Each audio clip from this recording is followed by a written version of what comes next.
같이 한번 인사합니다. 앞뒤 좌우를 향해서 매일 그리스도 하나님의 주권을 인정합시다. 우리의 신앙을 고백합니다. 주는 그리스도시요 살아계신 하나님의 아들이시니다. 아멘.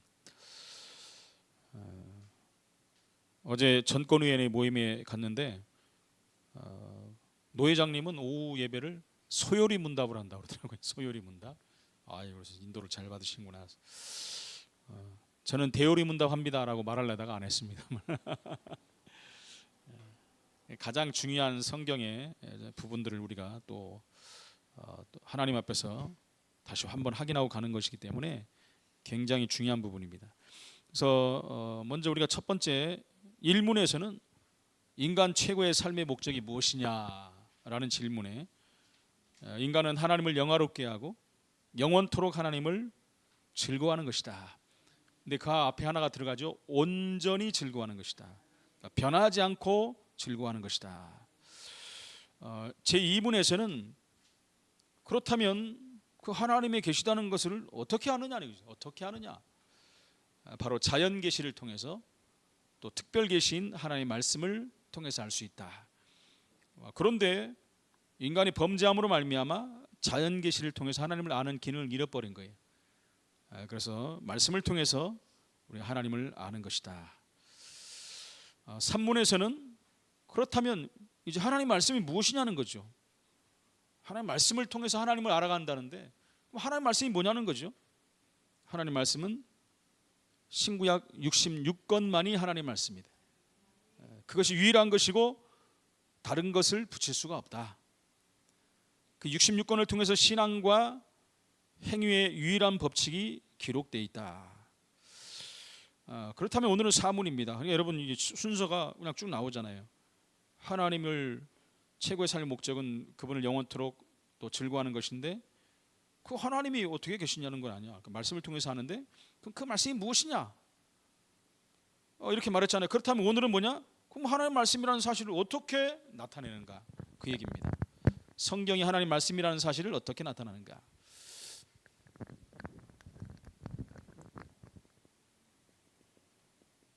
성경이 하나님 말씀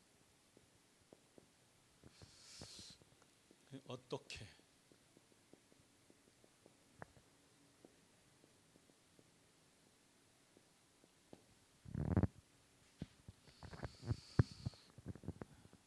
서론적으로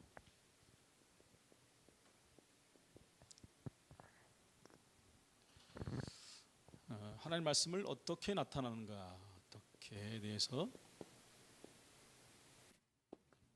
첫 번째는 성경의 장엄함을 통해서 나타난다. 일단 이것만 이제 아시고 이제 본론에 들어가서 다 설명할 겁니다. 두 번째는 순수함을 통해서 순수 자체 순수함을 통해서 나타낸다. 순수하다는 것은 정결함을 말하죠. 깨끗하다. 세 번째는 일치함을 통해서 여기 가니까 틀리고 저기 가서 틀리고 이런 말이 아니에요. 일치한다. 어디를 봐도 똑같다. 그것은 일관성이 있다라는 말입니다.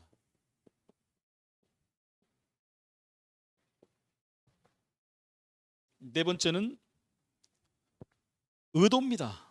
성경 전체 의도에 의해서 그 의도에 의해서 이것은 하나님의 말씀이다 라고 성경이 의도하는 것입니다. 그리고 죄인들을 깨닫게 하여 회심시키는 겁니다. 회심. 죄인을 회심시키는 거예요. 이건 죄인이죠. 그리고 회심한 믿는 자들이 이제 성화되는 거죠. 성화.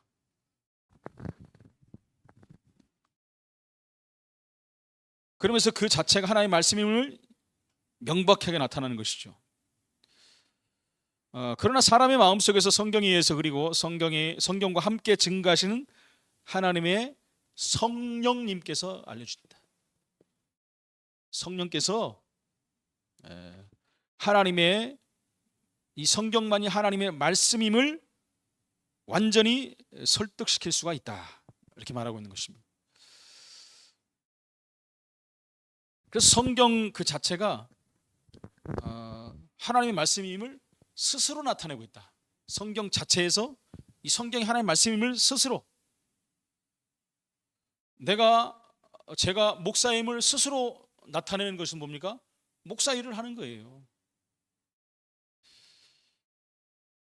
오늘 말씀을 통해서 우리에게 주신 하나님의 말씀이 얼마나 나에게 중요한지 깨닫는 그런 시간표가 되어야 될 줄로 믿습니다. 그래서 오늘 본론의 첫 번째로 성경의 장엄함이라고, 장엄함을 통해서 나타낸다. 장엄함이 무엇을 의미하는 거예요? 장엄하다. 그러니까 성경의 장엄함은 다른 어떤 인간적 작품보다도 더 높이고 고양시키고 고결함, 그것을 말하는 것입니다. 인간의 표현으로 좀 하기가 힘든 것입니다. 또 웅장하다라고 말하기도 좀 그렇고요. 장엄하다는 말이 가장 이렇게 표현이 맞는 말 같습니다. 그래서 첫 번째, 하나님의 깊은 것, 그것을 성령님에 의해서 깨닫게 된다, 이렇게 성경은 말하고 있습니다. 고린도전서 2장 9절 10절입니다.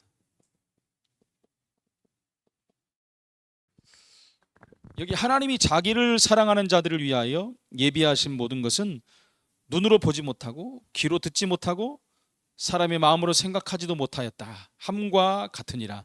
오직 하나님이 성령님으로 이것을 우리에게 보이셨으니 성령님은 모든 것도 하나님의 깊은 것까지도 통달하시느니라 그랬어요. 성령님께서 하나님의 깊은 것을 깨닫게 하신다. 이게 엄청난 거죠. 장엄한 거죠. 성경 자체를 성령님께서 깨닫게 하신다. 두 번째, 하나님의 지혜. 그 지혜는 세상의 지혜로는 알 수가 없다. 그러니까 세상 사람들은 자기 지혜로, 그죠? 자기 배운 거로 판단하고 또 깨닫는다고 말하죠. 그러면서 틀렸다, 맞았다, 이 자체가 잘못됐다는 것입니다.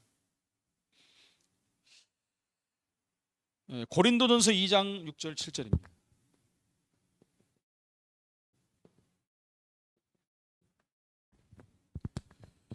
그러나 우리가 온전한 자들 중에서는 지혜를 말하노니, 사람들끼리는 지혜를 말할 수 있다.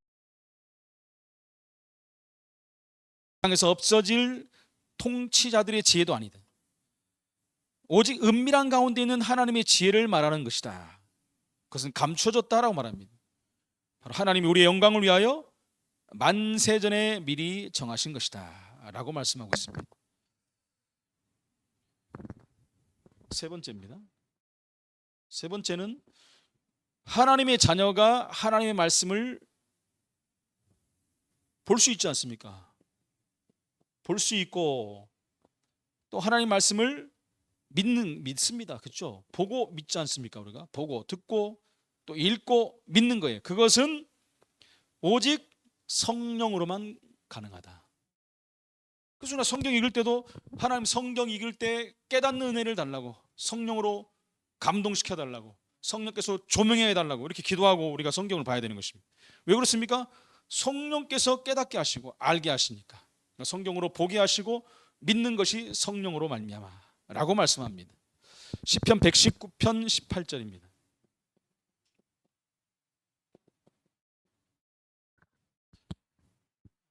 내 눈을 열어서, 그러죠? 내 눈을 열어서 주님의 율법에서 놀라운 것을 보게 하소서.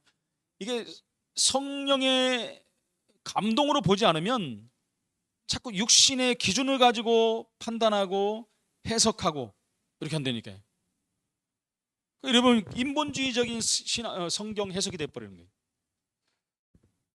그래서 우리는 항상 성경을 볼 때는 성령의 조명하에서 감동하여 봐야 되는 것입니다. 두 번째는 성경의 정결함이나 정결함.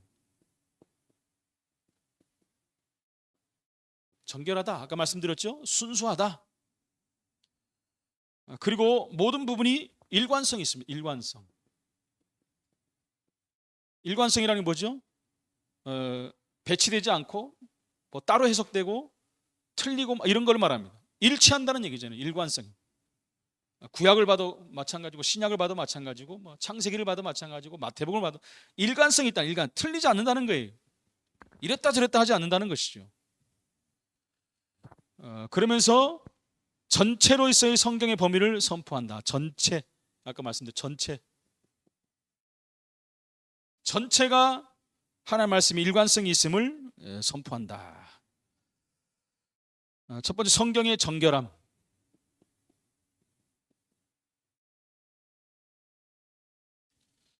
정결함을 선포하죠. 시편 12편 6절.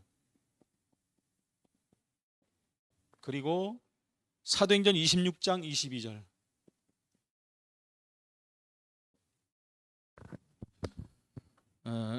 먼저 시편 12편 6절에 보니까 12편 6절에 보니까 여호와의 말씀은 순결함이요, 그죠? 순결하다. 저번에도 말씀드렸죠. 흙도가니에 7번 단련한 은가도 같다. 불순물을 완전히 제하는 거죠. 7번이나 단련을 해버리니까 불순물이 다 빠져나가는 것입니다. 근데 하나님의 말씀을 표현하기에 그렇게 뿌옇게 표현할 수가 없는 거예요. 그 정도로 순결하다는 걸 말합니다. 시편 119편 140절. 잘못됐구나.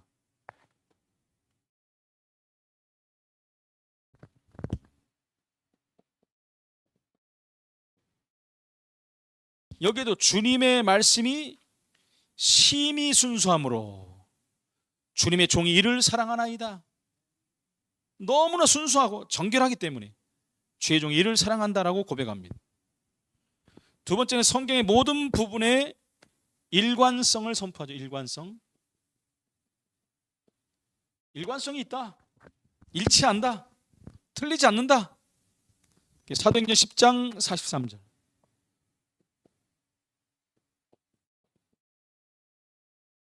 그리고 사도행전 26장 22절.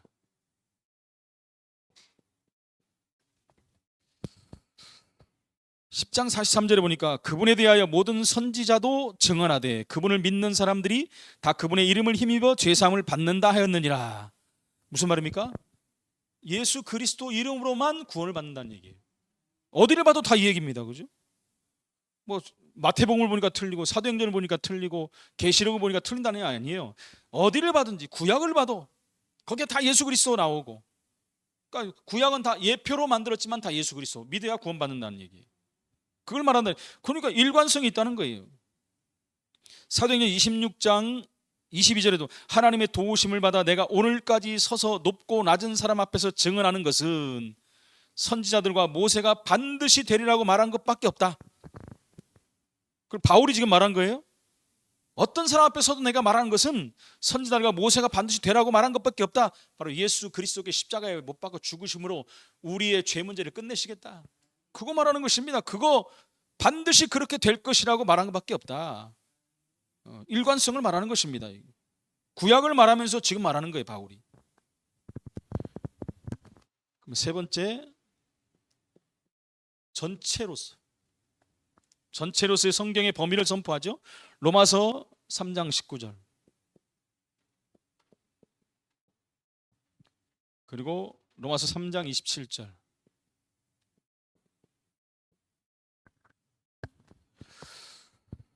(3장 19절에) 보니까 우리가 알거니와 무릇 율법이 말하는 바는 율법 아래에 있는 자들에게 말하는 것이니 이는 모든 입을 막고 온 세상으로 하나님의 심판 아래 있게 하려 함이라. 전체로서 성경의 범위를 선포해요. 율법 아래라고 말하잖아요. 말하는 것이니 모든 입을 막고 온 세상으로 하나님의 심판 아래 있게 하려 함이라. 성경 전체가 이걸 말하는 거예요. 하나님의 심판 안에 다 들어있다는 거예요. 27절을 보면 더 극명하게 나오죠. 그런즉 자랑할 때가 어디냐? 있을 수가 없느니라. 무슨 법으로냐? 행위로냐? 아니라 오직 믿음의 법으로니라. 하나님 말씀으로만 된다는 거예요. 하나님 말씀으로 모든 것을 한다는 거예요. 그래서 세 번째, 성경은 죄인을 회심시키고 회개하고 돌아온다는 얘기죠. 성도를 성화시키며,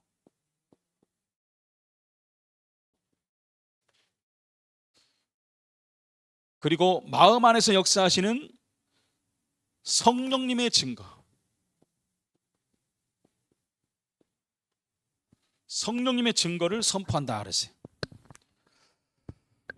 첫 번째, 회심과 성화하는 능력이 성경에 있다.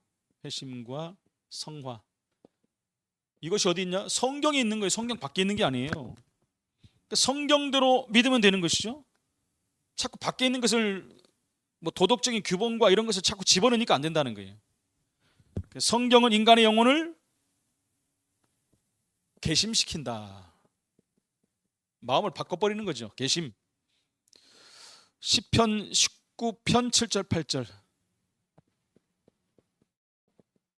7절 8절 여기 보니까 여호와의 율법은 완전하여 영혼을 소성시키며 여호와의 증거는 확실하여 우둔한 자를 지혜롭게 하며, 그러니까 바꿔버리는 게 개심. 여호와의 교훈은 정직하여 마음을 기쁘게 하고, 그죠? 마음이 불안하고 힘들고 이런 사람들 기쁘게 만들고, 여호와의 계명은 순결하여 눈을 밝게 하는 것이다. 올바른 것을 보게 하는 것이다. 성경 안에 답이 다 있는 거예요. 그랬어요. 성경은 예수님을 믿고 영생을 얻도록 인도합니다. 영생 얻도록.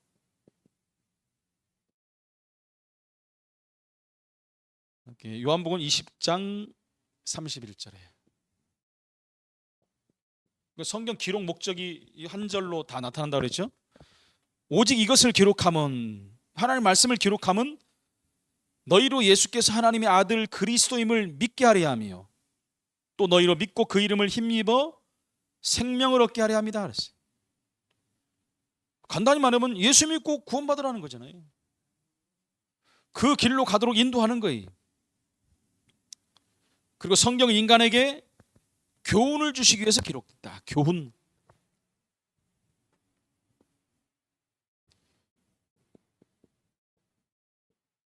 우리가 잘 아는 성경이죠.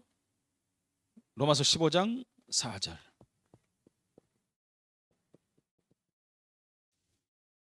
무엇이든지 전에 기록된 바는 우리의 교훈을 위하여 기록된 것이다.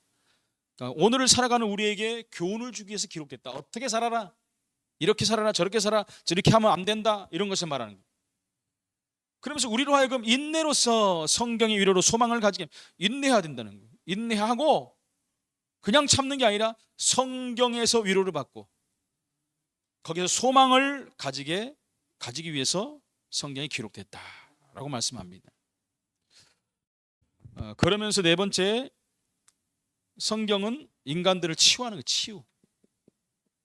치유인데 전인격적인 치유다. 전인격적으로 치유하는 것이 성경이라는 것이죠. 그래서 히브리서 4장 12절. 예수님이 이 땅에 오신 이유도 우리를 죄에서 구원하시지만 전인격을 치유한다 그랬어요. 그래서 그게 이사야 53장에 나오죠. 쭉 나오잖아요. 우리 그가 찔림은, 그가 상함은, 그가 채찍을 맞음으로, 전부 전인격적으로 치유하겠다는 얘기입니다.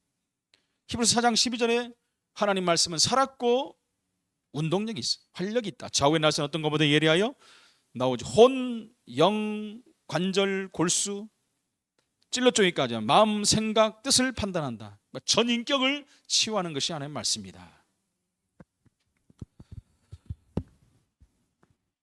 마음속에 역사하시는 성령님의 증거입니다.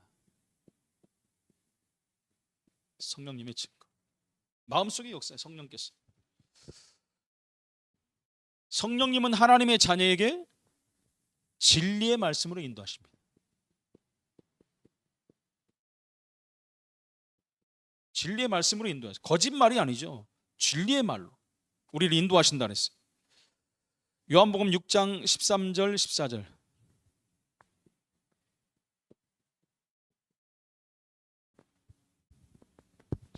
그러나 진리의 성령님이 오시면 그분이 너희를 모든 진리 가운데로 인도하시리니.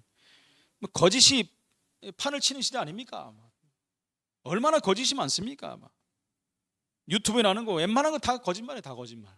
사람들이 그거 쫓고 가다가 다 망해버리는 거지. 전부 거짓말. 심지어 자극적인 제목 해가지고 다 들어가서 보게 만들고, 들어가 보면 다 거짓말이고 말도 안 되는 소리 하고, 심지어 일반 방송과 신문마저도 다 거짓말을 하고 있습니다. 진리가 없어요. 진리는 예수 외에는 없습니다. 그래서 진리의 성령이 오시면 그분이 너희를 모든 진리 가운데로 인도하시리니 그분이 스스로 말하지 않고 오직 들은 것을 말하며 장래일을 너희에게 알리시리라. 그분이 내 영광을 나타내니 내 것을 가지고 너희에게 알리시겠습니다. 내 것을 가지고, 예수님 것 가지고 너희에게 알리시는 분이 성령님이시다. 그분이 오신다는 거죠. 오셔갖고 지금 하시지 않습니까, 우리에게? 그래서 성령이 내 안에 들어와 버리면 내주 앉아는 성령께서 그리스도의 계명과 말씀을 깨닫고 믿게 해주십니다. 계명과 말씀을.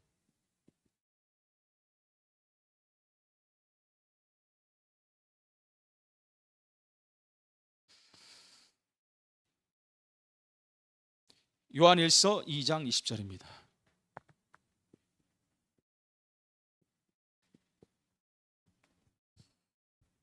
너희는 거룩하신 자에게서 기름 부음을 받고 모든 것을 아느니라. 그러니까 성령께서 그리스도의 계명과 말씀을 깨닫게 믿게 해주시는데 성령 충만 받아갖고 이렇게 알게 한다는 거죠. 기름 부음을 받게 하셨어요. 기름 부음이 성령 충만을 말하는 것이지 않습니까? 그리고 성령께서 하나님 자녀에게 선지자의 역할을 감당하신다. 선지자. 세 번째, 선지자. 요한일서 2장 27절.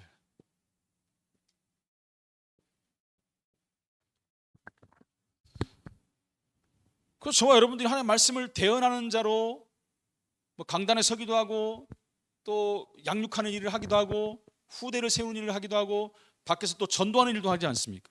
선지자의 역할이, 너희는 주님께 받은 바 기름 부음이 너희 안에 거하나니 아무도 너희를 가르칠 필요가 없고. 왜요? 기름 부음이 거한다는 건 성령이 충만해서 우리를 가르친다는 거예요. 가르치고 생각나고 깨닫게 한다 그랬잖아요. 그러니까 아무도 너희를 가르칠 필요가 없어요. 그분이 하니까. 오직 그분의 기름 부음이 모든 것을 너희에게 가르치며 또 참되고 거짓이 없으니 너희를 가르치신 그대로 주님 안에 거하라. 주님 안에 거하면 되는 거예요. 이게 좀 딱딱한 내용들이지만 사실은 너무 중요한 말, 핵심 메시지들이 다 들어있기 때문에 말씀을 통해서, 그래서 계속 성경 말씀을 제가 말해요. 성경 말씀의 근거를 말하는 근거. 성경에서 이거 말하고 있다. 아까 말해 성경의 순수함, 일관성 다 말하는 이 안에 있는 거예요. 그래서 말씀을 가지고 우리가 같이 나누는 거죠. 세상 것 가지고 들어와서 말하는 게 아니에요. 결론입니다.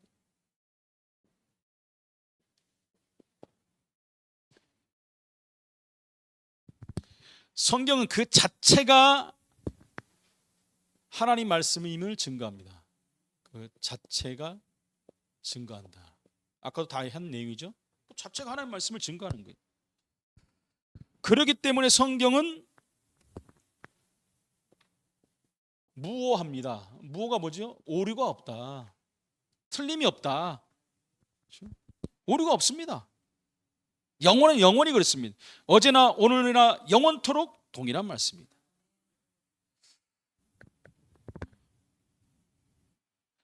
성경 안에서 어떤 오류도 우리는 찾을 수가 없다.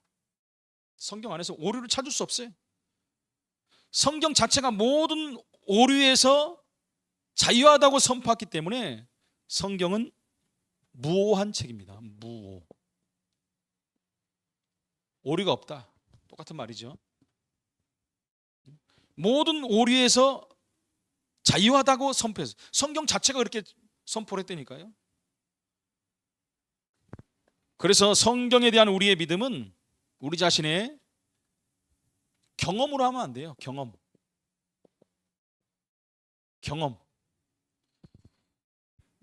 경험적 사실에서 추론하지 않아요. 사람들이 이렇거든요. 자기 경험으로. 추론이라는 게 뭐예요? 짐작하는 거예요. 짐작.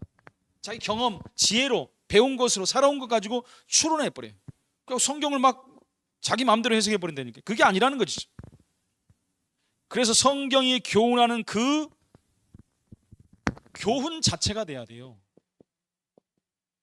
여기서 뭐 해석하고 따르게 하면 안 된다는 것이죠. 교훈 자체를 그대로 받는 것입니다.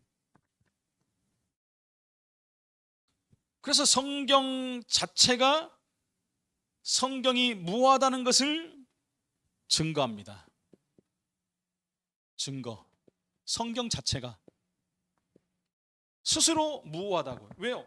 아까 말씀드렸지 않습니까? 이 부분을 봐가지고 자체가 무한 거예요. 자체가 성경 말씀 장엄하고 순수하고 일치하고 전체 의도가 그렇게 되고 회심에 이르게 하고 성화에 이르게 하고 그걸 성령이 또 하신다.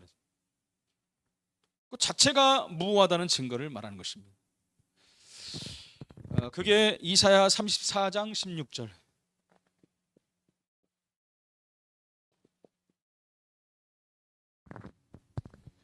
너희는 여호와의 책에서 찾아봐라. 찾아보라 그러잖아요. 이것들 가운데서 빠진 것이 하나도 없고, 빠진 것이 없대요. 제짝이 없는 것이 없느니라. 이는 여호와의 입이 이를 명령하셨고 그분의 영이 이것들을 모으셨습니다. 여호와의 입이 이를 명령했대요. 그리고 그분의 영이 이것들을, 성경을 모았다는 거예요. 말씀을 모았다는 거예요. 그러니까 무할 수가 없다는 거예요. 다시 말해 하나님이 만드셨기 때문에 무할 수가 있는 게, 무하다면은 오류가 있다면 하나님이 오류가 있는 하나님이 돼버리잖아요. 하나님이 전능자가 아니잖아요. 그래서 성경 전체의 의도, 성경 전체의 의도는 뭡니까? 결국 구원받은 사람 말하는 거잖아요. 하나님께 영광을 돌리기 위함이다. 영광을 돌리기 위해서 우리가 예배도 드리고 또 우리가 기도도 하고 찬양도 하고 그리고 전도도 하는 것입니다. 전도만이 다가 아니죠. 그죠? 가장 큰 기능은 예배예요. 예배. 하나님 자녀가 뭘 회복해야 돼? 예배를 회복하는 것이 1순위입니다. 1순위. 그게 하나님께 최고 영광을 돌아가는 거예요. 그래서 성경은 인간에게 모든 영광을 돌리는 고대나 현대인의 모든 이방 종교와는 틀립니다. 다 인간에게 영광을 돌려버려. 인간이 영광을 받지 않습니까? 뭐 로마의 왕들 한번 보시죠. 황제들 대단하지. 모든 게 다 그냥 황제가 신 이상입니다. 인간이 다 하나님의 영광을 차지해버린 거죠. 그래서 그거는 다 이방 종교입니다. 이방 종교. 고린도전서 2장 12절에 그리고 우리 현대에 보면 이제 수많은 종교들이 있고 수많은 이단 사이비, 특히 이단 사이비를 보면 교주가 다 하나님 자리를 차지하고 영광을 받고 있다는 거예요. 이게 문제라는 것입니다. 고린도전서 2장 12절에 우리가 세상의 영을 받지 아니하고 오직 하나님으로부터 온 영을 받았으니, 세상으로 온 영을 받은 게 아니에요. 하나님으로부터 온 영을 받았다. 성령을 받았다. 이는 우리로 하여금 하나님께서 우리에게 은혜로 주신 것들을 알게 하려 하심이니라. 하나님이 우리에게 은혜로 주신 것들을 알아야 되잖아요. 근데 그것을 하나님으로부터 온 영을 통해서 알게 한다는 거예요. 성경이 하나님 말씀임을 어떻게 나타내는가 사실인 거죠. 간단합니다. 요거 앞에 것만 딱 보시면 돼요. 이건 설명이고요. 그러니까 아무리 하나님 말씀이 아니라고 부정하려고 해도 부정할 수가 없을 정도로 성경은 완벽한 책이다. 이유가 뭐냐? 하나님이 요구하셨기 때문에. 그래서 하나님은 사실은 하나님의 말씀을 붙잡는 것이 신앙생활이고 말씀을 붙잡아야지 우리는 신앙생활에 성공할 수가 있는 것입니다. 승리하시기를 예수 이름으로 축원을 드립니다. 하나님 은혜를 감사합니다. 성경이 하나님 말씀임을 오늘 사실적으로 다시 한번 확인하고 알리하심을 감사합니다. 하나님 말씀을, 이 살아계신 하나님 말씀 속에 답을 얻고 말씀을 붙잡고 말씀에 인도받고 말씀에 순종하여 승리하는 자의 삶을 살게 하여 주옵소서. 예수 그리스도 이름으로 기도합나이다. 아멘.